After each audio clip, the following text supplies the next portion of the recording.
Friends, CMA CS संगीत Saurabh this side. कैसे हैं आप सब? होपफुली आप सभी अच्छे ही होंगे। तो चलिए फ्रेंड्स, आज की वीडियो को स्टार्ट करते हैं। फ्रेंड्स, वैकेंसी आई हुई है नेशनल फर्टिलाइजर्स लिमिटेड की तरफ से, जो कि एक गवर्नमेंट ऑफ इंडिया अंडरटेकिंग है। और इसमें वैकेंसी आई हुई है management training finance and accounts की। फ्रेंड्स, नेशनल फर्टिलाइजर्स लिमिटेड यानी एनएफएल जो है, वो एक नवरत्ना कंपनी है। और फ्रेंड्स, इसमें management training finance and accounts की वैकेंसी आई हुई है, जो कि E1 ग्रेड में आपको एब्जॉर्व किया जाएगा। जहाँ तक बेसिक का सवाल है, तो बेसिक इसमें ₹40,000 टू ₹1,40,000 की होगी। टोटल नंबर ऑफ वैकेंसी इसमें 13 है, जिसमें से कि 6 सीट अनरिजर्व्ड के लिए है, 2 सीट एससी के लिए है, 1 सीट एसटी के लिए है, ओबीसी नॉन क्रीमी लेयर के लिए 3 सीट है और ईडब्ल्यूएस के लिए इसमें टोटल 1 सीट है। और फ्रेंड्स, जहाँ तक पे एंड वर्क का सवाल है, तो जैसा कि मैंने आपको पहले ही बता दिया कि इसमें आपको एब्ज़ॉर्ब किया जाएगा ₹40,000 to 1,40,000 with annual increment of 3%। तो इनिशियल बेसिक जो आपका होगा फ्रेंड्स, वो इनिशियल बेसिक ₹41,200 का होगा। इसकी इस बेसिक के बाद फ्रेंड्स, आपको इसमें बहुत सारे अदर बेनिफिट्स दिए जाएँगे, जैसे कि आपको डिनर्स अलाउंस दिया जाएगा, हाउस रेंट अलाउंस दिया जाएगा, कंपनी अकोमोडेशन वगैरह आपको प्रोवाइड की जाएगी। साथ ही साथ अदर बेनिफिट और पर्क भी आपको दिया जाएगा, जैसे कि आपको मेडिकल फैसिलिटी, परफॉर्मेंस रिलेटेड पे यानी बोनस दिया जाएगा, कंट्रीब्यूटरी प्रोविडेंट फंड और ग्रेच्युटी। तो बहुत अदर बेनिफिट्स वगैरह भी जो है फ्रेंड्स, वो बेसिक के ऊपर आपको प्रोवाइड किए जाएँगे।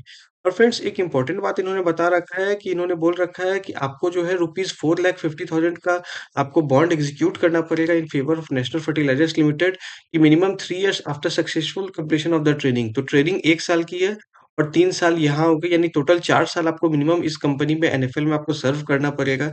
अगर आप 4 साल से पहले अगर आप इस जॉब को अगर आप छोड़ के आप चले जाते हो, इन that case this bond will be revoked. तो आपको ये साढ़े 4 लाख रुपए आपको नेशनल फर्टिलाइजर्स लिमिटेड को आपको ये पेमेंट करना पड़ेगा। तो फ्रेंड्स, एक बहुत इंपॉर्टेंट फैक्टर है, इसे आप बिल्कुल ध्यान पे रखें at the time of filing of the application. तो फ्रेंड्स, जहाँ तक एलिजिबिलिटी क्राइटेरिया का सवाल है और कट ऑफ डेट का सवाल है, तो management training finance and accounts के लिए एज लिमिट का जहाँ तक सवाल है, तो 18 ईयर्स है आपकी लोअर एज लिमिट और अपर एज लिमिट जो है 27 ईयर्स की। अगर आप अनरिजर्व्ड से बिलॉन्ग करते हो या फिर ईडब्ल्यूएस से बिलॉन्ग करते हो, अगर आप ओबीसी नॉन क्रीमी लेयर से बिलॉन्ग करते हो, तो 30 ईयर्स का इसमें एज लिमिट हो जाएगा। एसटी-एससी से बिलॉन्ग करते हो, तो 32 ईयर्स का इसमें अपर एज लिमिट हो जाएगा। और अगर आप पीडब्ल्यूडी से बिलॉन्ग करते हो, तो इसमें 37 ईयर्स इसका अपर एज लिमिट हो जाएगा। और फ्रेंड, जहाँ तक एजुकेशन क्वालिफिकेशन का सवाल है, तो देखिए एजुकेशन क्वालिफिकेशन के लिए इन्होंने बता रखा है, you should be having bachelors degree with final pass examination of CA और सीएमए। तो आपके पास बैचलर डिग्री होना मैंडेटरी है। बैचलर डिग्री किसी भी स्ट्रीम में हो सकता है, इधर that could be in BA, BSc और बीकॉम। तो किसी में भी आपने सिंपल आपने अगर बैचलर डिग्री आपके पास है और बैचलर डिग्री के साथ में अगर आपने सीए कर रखा है या फिर सीएमए कर रखा है, in that case you are eligible to apply for it. या फिर अगर आपने अगर सीए-सीएमए नहीं कर रखा है, लेकिन आपके पास बैचलर डिग्री है और बैचलर डिग्री के साथ आपने अगर 2 ईयर फुल टाइम अगर रेगुलर आपने अगर एमबीए कर रखा है, पीजीडीएम कर रखा है, पीजीडीपीएम कर रखा है, with major specialisation in finance अगर आपने कर रखा है with minimum 60% marks, in that case also you are eligible to apply for it. तो अगर आपने एमबीए इन फाइनेंस भी अगर आपने कर रखा है, इन दैट केस ऑल्सो आप एलिजिबल हो इसमें अप्लाई करने के लिए विथ मिनिमम 60% मार्क्स। लेकिन अगर आप अगर एसटी, एससी या पीडब्ल्यूडी से बिलॉन्ग करते हो, तो अगर आपने अगर 50% मार्क्स पे अगर ऑब्टेन कर रखा है, in that case also you are eligible to apply for it. और फ्रेंड्स, जहाँ तक कट ऑफ डेट का सवाल है, तो कट ऑफ डेट इसमें 30th ऑफ सितंबर 2024 है। तो 30th ऑफ सितंबर 2024 से पहले अगर आपने अगर ये सारी डिग्री अगर ऑब्टेन कर रखी है, in that case you are eligible to apply for it. और फ्रेंड्स, जहाँ तक एप्लीकेशन फ़ी का सवाल है, तो एप्लीकेशन फ़ी के लिए इन्होंने बता रखा है कि इसमें एप्लीकेशन फ़ी रुपीज़ 700 आपकी पेएबल होगी। तो और जहाँ तक अप्लाई करने का सवाल है, तो इन्होंने बता रखा है कि इसके लिए आप ऑनलाइन एप्लीकेशन फाइल कर सकते हो from 22nd of October to 21st of November 2024। तो आप इसमें ऑनलाइन इनकी वेबसाइट पर जाओ और इनकी वेबसाइट पर जाके आप इसमें आप ऑनलाइन एप्लीकेशन आप फाइल कर सकते हो। और फिर से एक इम्पोर्टेंट बात, जहाँ तक आपका मोड ऑफ सिलेक्शन का सवाल है या फिर आपके जो रिटन एग्ज़ामिनेशन उसका सवाल है, तो उन्होंने बता रखा है कि आपका एग्ज़ामिनेशन जो होगी वो ओएमआर बेस्ड होगी, यानी कंप्यूटर बेस्ड टेस्ट सीबीटी इसमें नहीं होगी। और जहाँ तक ओएमआर बेस्ड टेस्ट के आपका दो ए ए आपके सिलेबस का पार्ट सवाल है या नंबर ऑफ क्वेश्चन का सवाल है, तो उन्होंने बता रखा है कि ओएमआर बेस्ड टेस्ट जो वो 2 भाग में डिवाइडेड होगी। एक डिसिप्लिन बेस्ड यानी जो टेक्निकल पार्ट और दूसरी एप्टीट्यूड रिलेटेड यानी जो नॉन टेक्निकल पार्ट। तो इन्होंने बता रखा है कि टोटल टेस्ट का ड्यूरेशन 2 आवर्स का रहेगा, यानी 120 मिनट्स का रहेगा। टोटल नंबर ऑफ क्वेश्चन इसमें 150 रहेंगे, 1 मार्क्स ईच के, यानी 150 क्वेश्चन रहेंगे 1 मार्क्स के। इसमें 100 क्वेश्चन जो रहेंगे वो आपके टेक्निकल पार्ट यानी कोर्स करिकुलम यानी फाइनेंस एंड अकाउंट्स के रहेंगे।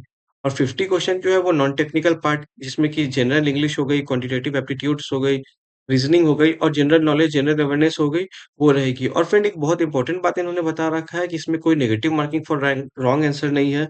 इसमें हर केस में जब आप अटेम्प्ट करने जाओ तो आप पूरा का पूरा 150 मार्क्स का आप अटेम्प्ट करके आना, क्योंकि इसमें कोई नेगेटिव मार्किंग नहीं है, कोई पेनल्टी वगैरह आपको नहीं पेमेंट कर पे पेनल्टी आपको नहीं लगेगी इन दैट कि आपने कुछ अगर गलत अगर आंसर भी अगर कर लिया तो आप रिस्क भी ले सकते हो, काफ़ी रिस्क ले सकते हो, 100% रिस्क ले सकते हो इसमें।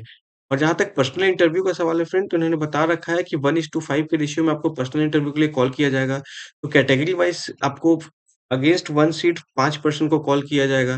तो उस बेसिस पे और उस 5 बेसिस पे आपको 4 पर्सन रिजेक्ट होंगे और 1 पर्सन जो है फाइनली उनका इसमें सिलेक्शन होगा। और फ्रेंड जहाँ तक आपका फाइनल सिलेक्शन का सवाल है, तो इन्होंने क्लियर कर दिया है कि फाइनल सिलेक्शन में 80% वेटेज जो होगा वो ओएमआर बेस्ड टेस्ट यानी रिटन टेस्ट का होगा और 20% जो वेटेज होगा that will be for personal interview. और इन्होंने एक और बात बहुत इम्पोर्टेंट बात बता रखा है फ्रेंड, जिसे आप बिल्कुल ध्यान से आप देख लें। इन्होंने बोल रखा है कि आपको बोथ कैटेगरी में यानी ऑफलाइन जो ओएमआर बेस्ड टेस्ट है उसमें भी और पर्सनल इंटरव्यू तो दोनों में सेपरेटली आपको आपको जो है मिनिमम एवरेज आपको जो है 50% मार्क्स आपको लाना पड़ेगा।